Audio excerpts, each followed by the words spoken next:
I don't think Trump even knows how to spell, to be honest. I really don't. Yeah, it's like if you tried to take away my podcast, I go, okay, well, it's the Gord and somebody else show, and I go, hey, somebody else, read this fucking paper. Yeah. Everything on this paper, read. Just read this. And that's it. That's it. No opinions. No eye contact. What? Just shut up and read. Stop looking at me. The fuck? And it would be the same show, but with a different guy. And that's what is happening on social media. I don't know what. I haven't been on Twitter in a couple of weeks, actually.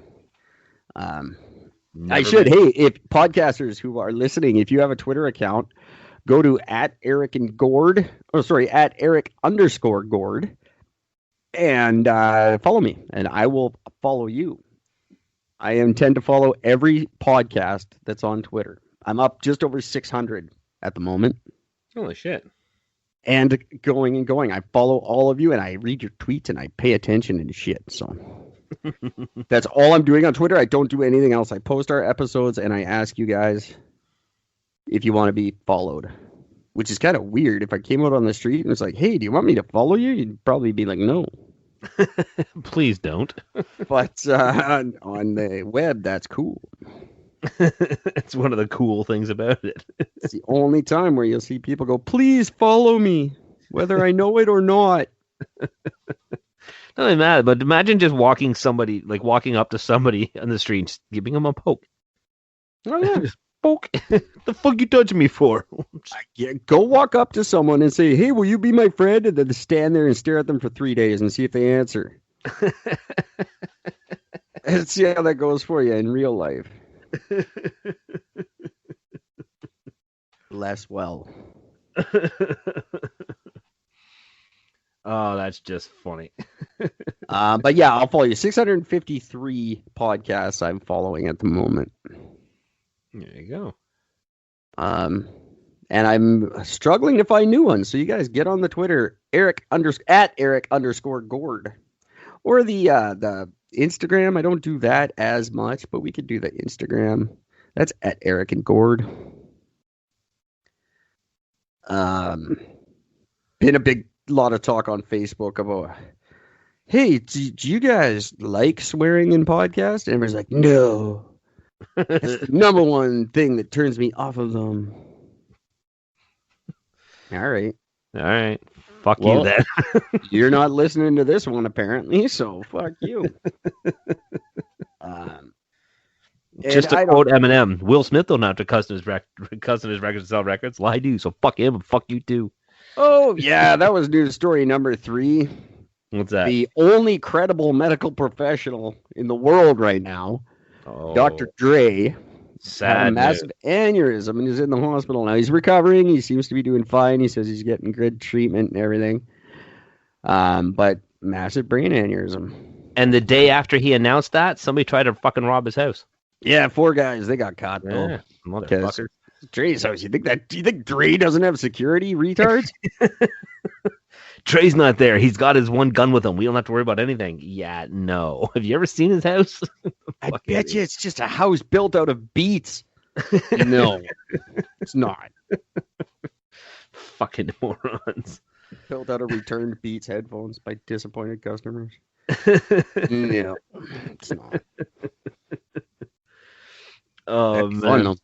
Yeah, that really sucks. I was sad to see. He's apparently a really nice guy. And, music wouldn't be what it is ever for the last 30 years without that dude. So that's right. Love him or hate him. I don't care if you like rap. It doesn't interest me and I don't want to hear it. But music would not be what it is today without Dr. Dre. So I am a personal very big fan. So that was very shocking news and I heard that. Very sad news. I actually yelled at my phone when I first saw him, like, no, 2021, you're not starting off by taking Dre. Oh, no, he'll be fine. Fuck that, man. He's a tough dude. He's a healthy dude. He's not going down. Yeah. He'll get, as long as he doesn't get COVID while he's in the hospital, that would be weird. That's the only thing that matters. Oh, man. I always love hearing about, like, when you get these people that, like, find, like, this old safe that can't really be open and then they finally get into it. like, what's his name? The TV dude, like Al Capone's. Was it Al Capone's safe? Yeah. Yeah, Geraldo, the biggest fucking letdown in TV history. Well, there's another one. There's in Fort McMurray, Alberta. There is the Vermilion Heritage Museum, and in the basement is this 2,000-pound sealed safe, and it's been there. It's over 40 years that they've had this safe, and they've had tons of professionals. No professional locksmith has ever been able to actually open this thing, so they've just been sort of sitting there going, well, fuck it, nobody can get into it, we're just going to leave it. So this guy, his name's Stephen Mill, he's a machinist and a welder, and he goes to this place, and when the tour guide told him the whole story, he walks up to the dial and randomly spins it 3 times to the right, 20, 2 times to the left, 40, 1 time to the right, fucking 60, and the fucking thing cracks open. Just, I'll try this. And so they opened it up, and it had a waitress's order book from 1977 and a pay sheet for about $10 from 1978. That's gotta be worth something. So there you go. So that's it. So there is nothing. Wow. That was just genius. So 40 years, professional locksmiths, everybody's trying to figure out what do they get out of it. And waitress's order book and a pay sheet for $10. Whoa, that might be worth something to somebody. You don't know. Maybe some pay sheet collector out there. there's a collector of everything. So yeah, some guy right now is wetting himself hearing about that, going, "Fuck yes, gotta get that." A lot of money for it. so good. That's what's going on in the world. Hey, kids, we are still, just so you know, we are still officially amazing. And we are making the officially amazing attempt to record the world's longest uninterrupted live podcast.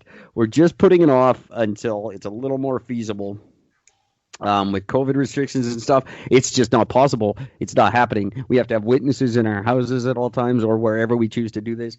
We have to arrange a group of people to help with it, and it's just not happening. So we're putting it off for a little while. It is still happening. It would be awesome if you could show your support by maybe going to Patreon and signing up. And, for $5, you could get some cool stuff. For $40, you can get some really cool stuff. Or subscribe on our website. That's always a big help.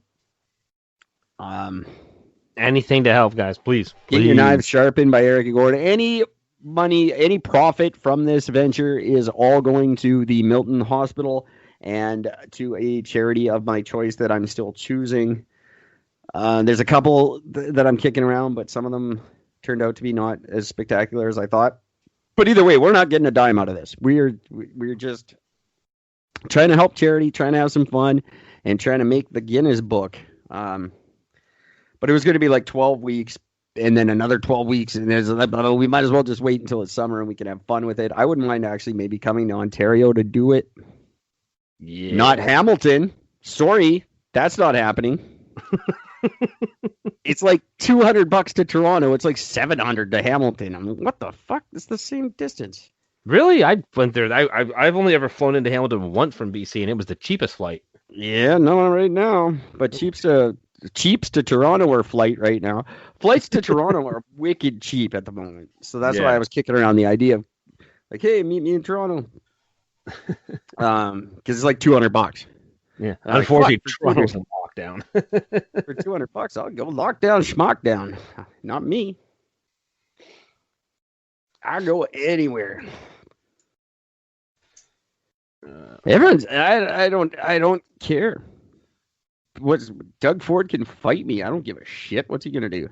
Yeah, I'm a minister. Damn it. Dick. You gonna beat up a reverend? Ford? I don't think so. I don't think you got it in you, big boy. I am traveling wherever, and I'm going to show you guys with all my traveling.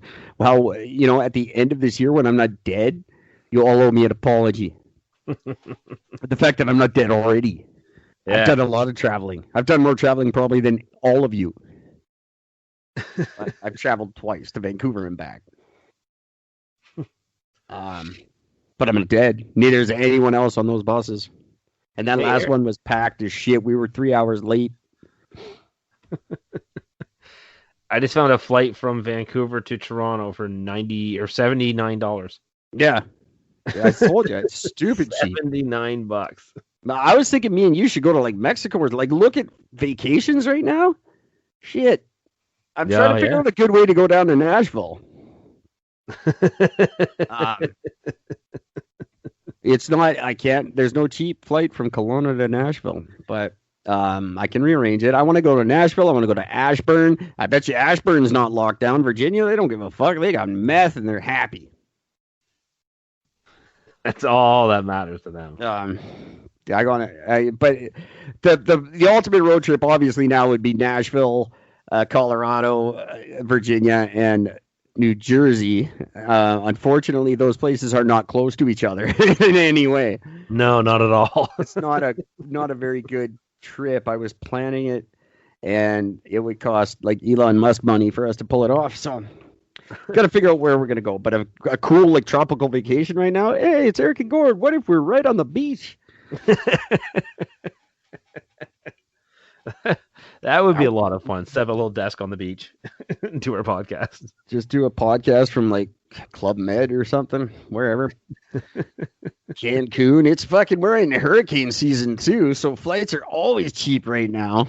That's true. With COVID, fuck, why aren't we in Cuba? I'm going to Cuba. Eric and Gordon from Cuba. Fuck, I'll pay for you to go. Who cares? Eric and Gord, what if we're Cuban? Cuba, here I come. They're communists already. They're not worried about us changing to communism. They're loving it down there. Cuba tightens COVID-19 measures. Well, fuck you. Canadians died from boarding flights in Cuba. Oh, well, yeah. That's bad. Yeah, well, they just brought in that new thing saying that if you are out of the country and you want to get back in, you have to have a COVID test negative done within 72 hours before you come back. No problem. And there's all types of people abroad that are freaking out going, this isn't fair. Yeah, it is. Well, no, it's totally not going to come, you fucking idiots. Like, come on. But you could get a 3-star hotel in Cuba for $73 right now. 5-star hotel, $200. Come on, why are we not going? I don't care. You gotta get COVID tests. I'll take COVID tests with me. I'll test every day. I don't give a fuck. Yeah, exactly. I want to go somewhere tropical. I want a tropical tanned woman to touch my COVID-free penis. Please. I'll pay for you to go. You know the passport office isn't that busy right now. No, that's true. My passport is fucking golden for the next bunch of years. I'm fine. Really? Yep. I got the 10-year pass on mine, so I'm good to go. I didn't bother getting mine because the trip to the States never happened. Let's look up. I'm going to not spend the rest of the podcast looking up vacations, but that's what I'm going to do. Hey, kids. I got nothing else. I'm good. I'm done. I'm done with this. It was fun, though. I'm really glad we did it. It's been too long. Yes. Everybody check out, when you're not listening to us and laughing and loving your life, check out the Functionally Dysfunctional podcast on Apple. Very good show. It's kind of different. It's like two guys talking to each other. It's such a great concept. Never heard of it before. It's apparently the least popular one, although everybody does it and everyone loves them. But nobody likes them. It's like we're the Nickelback of podcasts. Nickelback makes a lot of money, so 10,000 people disagree with you. No, I hate those podcasts. Well, 10,000 people don't, so fuck you. Who cares? Right. Kelowna to where? Where am I going here? I heard of a question earlier, and I thought, ooh, I need to ask Eric this question. Eric, if a guy has sex with a male animal, is it just bestiality or is it gay bestiality? I think at that point it doesn't matter.